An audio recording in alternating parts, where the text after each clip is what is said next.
And then some do's and don'ts.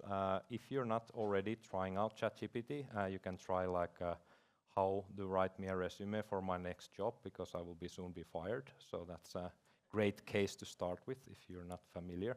Yeah, just get to try it.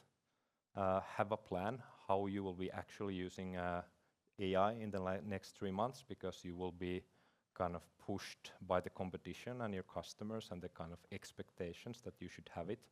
And then you should have a pitch for your customers when they start asking that, why don't you have it already? What are you doing? Where are you going? Does the competition already do this? So yeah, timeline if you don't have it already. And then I think that finally kind of having people and resources to do it, it's the more important thing, because everybody has ideas. So you can get probably 20 great ideas from this conference alone, but you don't get 20 people to do it. With AI, you might not need as many people, but you will still need people. So start with there and empower the teams. Few don'ts.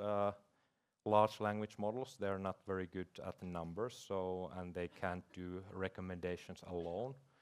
They are not the whole solution. They're more like part of the solution.